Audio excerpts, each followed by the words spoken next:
Bismillahirrahmanirrahim. Assalamualaikum warahmatullahi wabarakatuh. Alhamdulillah wassalatu wassalamu ala rasulillah amma ba'du. Baik, pada kesempatan pagi ini, baik, lanjutan dari yang kemarin sedikit tentang metode berpikir.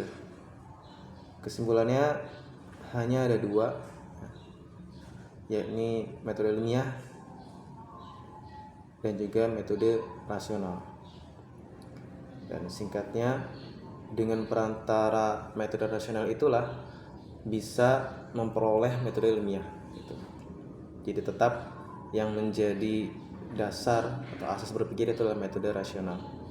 Adapun nanti ilmu setelahnya atau pembahasan suatu yang material yang bisa diindra dan melakukan dengan percobaan, maka itu dengan metode ilmiah.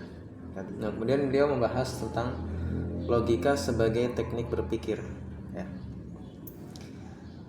Singkatnya beliau menyampaikan logika itu yakni membangun suatu pemikiran di atas pemikiran lain sampai sedemikian rupa sehingga berakhir pada penginderaan dan akan mencapai kesimpulan tertentu dari pemikiran ini. Atau contoh singkatnya kayak meja terbuat dari kayu, ya. Semua kayu itu bisa terbakar, maka semua meja, kesimpulan semua meja itu bisa terbakar gitu. Jadi intinya ada premisnya, ya. Premis 1, premis 2 nanti digabung belum mendapatkan kesimpulan tersebut, ya. Nah, jika premisnya itu benar, ya, antara 1 dan 2 gitu dan berikutnya, maka kesimpulannya pun benar, ya. Nah, jika salah satu saja premisnya yang salah, maka kesimpulannya pun menjadi salah gitu. Nah, syarat premisnya itu harus sesuatu yang bisa diindra, ya, yang dapat diserap faktanya melalui panca indera kita. Oke. Ilmu logika itu merupakan salah satu teknik berpikir saja, ya, yang dibangun dari, ya, berdasarkan metode rasional tadi. Tadi disampaikan ada dua metode berpikir. Oke, dua hal yang perlu diperhatikan, ya, menurut beliau. Yang pertama, metode ilmiah itu kan harus menafikan, ya, adanya pendapat atau opini terdahulu dari suatu materi yang akan dibahas gitu, ya. Nah, pendapat ini benar tapi tidak ilmiah, ya. Kenapa? Karena ini hanyalah pembahasan yang bersifat rasional. Jadi perbedaannya adalah bahwa informasi terdahulu itu merupakan hal yang kan harus ada kan dalam metode rasional. Nah, sebaliknya, kalau metode ilmiah itu harus ada penafian atas informasi dari materi atau fakta tersebut gitu. Nah, padahal terjadi proses berpikir itu kan harus ada informasi. Nah, nanti disampaikan beliau yang dimaksud informasi itu adalah keputusan terdahulu gitu, ya. Nah, meskipun demikian, jika suatu pendapat dari materi yang akan dibahas itu bersifat pasti, maka terlebih jika ada dalilnya yang pasti juga, maka pendapat itu pun tidak boleh ditiadakan, tidak boleh dinafikan, ya. Makanya tidak bisa sembarang menggunakan metode ilmiah gitu pada sesuatu yang harusnya menggunakan metode rasional. Sesuatu yang pasti itu harus didominasi, apalagi kalau bertemu dengan sesuatu yang zonni, yang dugaan. Nah, kemudian beliau menambahkan yang dimaksudkan dengan objektivitas dalam berpikir itu bukan sekedar menafikan seluruh pendapat sebelumnya, pendapat terdahulu, namun juga membatasi pembahasan hanya pada hal yang sedang dibahas saja, objek yang sedang dibahas. Oke, yang kedua adalah masalah logika atau ilmu mantik. Logika lebih berbahaya bahkan ketika dia digunakan dalam bidang hukum dan juga misalkan politik gitu. Karena kesimpulan-kesimpulannya itu hanya dibangun dari premis saja. Sedangkan belum bisa benar-benar mengetahui mana benar dan mana salahnya. Ya. Logika ini merupakan teknik berpikir yang cukup rumit. Ya.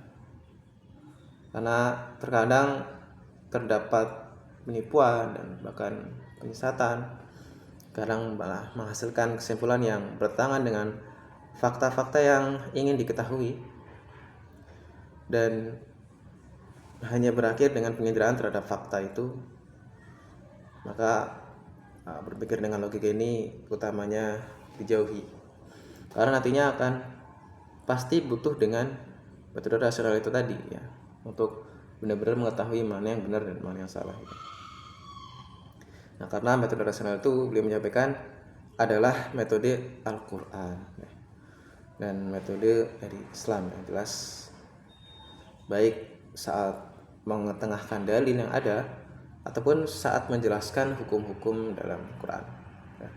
Banyak contohnya ya, dalam Quran surat At-Tariq ayat 5 ya. Kalian menjadi insanu mimma khuliqa. Maka hendaklah manusia perhatikan diri apa yang ada dari apa yang diciptakannya. Ya. Atau surat Al-Ghasyiyah, afala yang kedua ilika khuliqat. Apa kau tidak perhatikan bagaimana unta itu diciptakan? Nanti berikutnya ada lagi bagaimana bumi itu dihamparkan, bagaimana langit itu ditegakkan, bagaimana gunung-gunung ditancapkan dan sebagainya. Dan di surat Yasin juga ayatul lahumul lailu naslakhu minhun nahara fa idahum mudlimun. Dan suatu tanda kekuasaan Allah yang besar bagi mereka adalah malam, kami menanggalkan siang dari malam itu, lalu dengan serta-merta mereka berada dalam kegelapan. Ya. Dan ada ayat-ayat lainnya, Al-Anbiya, lau kana fihi ma alihatun illallahu fasadata. Selain langit dan bumi ada Tuhan-Tuhan selain Allah, maka tentulah kedua pasti akan rusak dan binasa. Soal Anbiya ayat 22. Nah, semua tadi itu beritakan kita untuk menggunakan penginderaan ya, dengan cara memindahkan suatu fakta sehingga bisa mencapai suatu kesimpulan yang benar gitu. Adapun tentang hukum, hurimat alaikum ummahatukum, ya, janganlah diharamkan sekalian menikah mengawini ibu kalian. Surah An-Nisa ayat 23, hurimat alaikumul maitah, ya, diharamkan makan bangkai. Al-Maidah ayat 3, kutiba alaikumul qitalu fahuwa kurhul lakum, ya, dibaca atas kalian berperang padahal kalian membencinya. Ya, Surah Al-Baqarah 216, fama syahida minkum asy-syahra falyasum. Ya.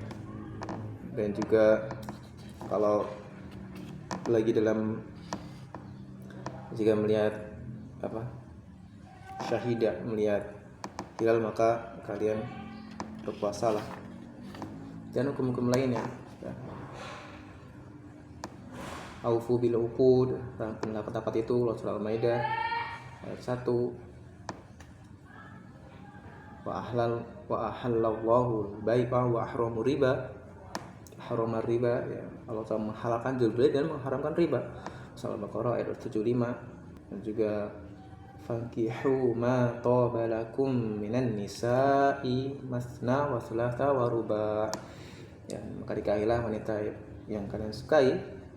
Ini 2, 3 ataupun 4 ya. Boleh jadi ya. Poligami. Yang penting bisa adil gitu ya. Kalau enggak ya satu lebih baik. Surah An-Nisa ayat 3. Fa in arda'na lakum fa'atuhunna ujurahunna, maka berikanlah istri-istri kalian yang menyusui anak kalian itu nafkah ya, upahnya. At-Tolak ayat 6 dan sebagainya. Tadi adalah ayat tentang hukum yang bisa diindra faktanya, dipahami faktanya, dan dengan metode rasional pikirkan, diterapkan itu bisa. Nah, maka itulah dalil dalam Al-Quran yang menyebutkan bahwa Al-Quran memberitahukan kita untuk berpikir dengan jalan mentransfer fakta melalui penginderaan secara langsung ke dalam otak kita. Kalau diasosiasikan, digabungkan dengan informasi terdahulu sehingga menafsirkan suatu fakta tersebut ya. Maka metode rasional ini wajib dijalankan manusia, cara berpikir yang langsung yang paling selamat dan berkesimpulan paling dekat dengan kebenaran. hal ini karena seluruh permasalahan yang ada dalam kehidupan kita itu semuanya dengan proses berpikir. Proses berpikir ini adalah merupakan sesuatu yang paling berharga pada diri seorang manusia, sekaligus juga menjadi tumpuan utama ya dalam menjalani kehidupan kita. Nah, karena itu harus ada perhatian yang besar terhadap proses berpikir ini dengan jalan memperhatikan metode berpikir yang akan kita gunakan. Itu yang disampaikan oleh beliau. Sekian dari saya, terima kasih. Mohon maaf bila banyak kesalahan. Assalamualaikum warahmatullahi wabarakatuh.